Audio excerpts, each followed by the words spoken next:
আমার পিতাকে গত 27 তারিখ, মার্চ মাসের 27 তারিখে আনুমানিক রাত 8টার দিকে হত্যা করা হয়।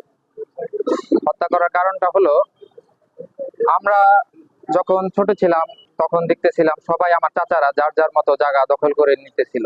এক পর্যায়ে আমি আমার বাবাকে বলি, যেহেতু সবাই সবার মতো জায়গা নিচ্ছে, তাহলে আমিও আমাদের জায়গা চাই, যে জানি ভবিষ্যতে আমরা একটা জিনিস করলে আমাদের জায়গায় থাকে। যখন বাস স্ট্যান্ডে তার বন্ধু বান্ধব ফোন দেয়, ওখানে যাওয়ার কথা ছিল, ওইখানে যাইতে যাই, তখন তাকে রাস্তা থেকে আমার চাচি রুবি সে ডেকে নিয়ে যায়। ডেকে নেওয়ার এক পর্যায়ে আমার আম্মু আমাকে বলে যে তারা রুমে আগে থেকে অবস্থান করে আছে, তোর আব্বুকে আসতে দিস না। কিন্তু পরে দেখি বাবা ওইখানে যে বসে আছে। পরে আমি রুমে ঢুকলাম। ঢোকার পরে এক পর্যায়ে যখন সবাই জায়গা সম্পত্তি নিয়ে কথা বললো, বাবা বলতেছে যে যেহেতু আমার ছেলে বড় হয়েছে, তারও একটা ভবিষ্যৎ আছে, তাকে তার জায়গাটা একটু বুঝিয়ে দিলে ভালো হয়। তখন তারা বলে, না, তোমার জায়গা তোমাকে দেওয়া হবে না, তুমি যেই 2 রুমে আছো এটাও তুমি পাবা না, তুমি যেভাবে আছো ওইভাবেই থাকো, তোমাকে সম্পত্তি আর দেওয়া হবে না। তো এক পর্যায়ে যখন তারা আমাকে মারতে আসে, আমি মা আমি ফিরাইতে যখন যাই, তখন আমার চারপাশে ছিল আমার চাচাতো ভাই, চাচি, মোটামুটি আনুমানিক 12 জন ছিল।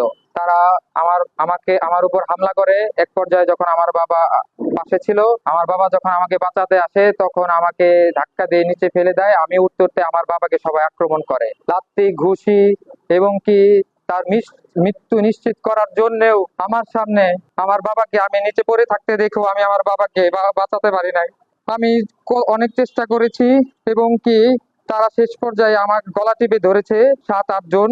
আমি চিল্লাচিল্লি করার পাই নাই। তখন আমার আম্মু ঘরে আসে, এবং কি তাদের ধরে টানতে থাকে। তখন আমার চাচিরা আমার আম্মুকে ওখানে মারে। তখন আমার বাবা নিচে পড়া ছিল, এবং কি তার শরীরে রক্ত ছিল, আমার শরীরে রক্ত তার শরীরে ভরা ছিল।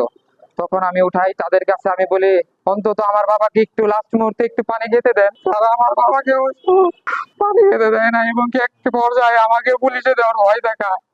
ওইখানে আরো 2 জন এলাকার লোক ছিল, তাদের ভরসায় আমার বাবা ওইখানে অবস্থান করেছিল।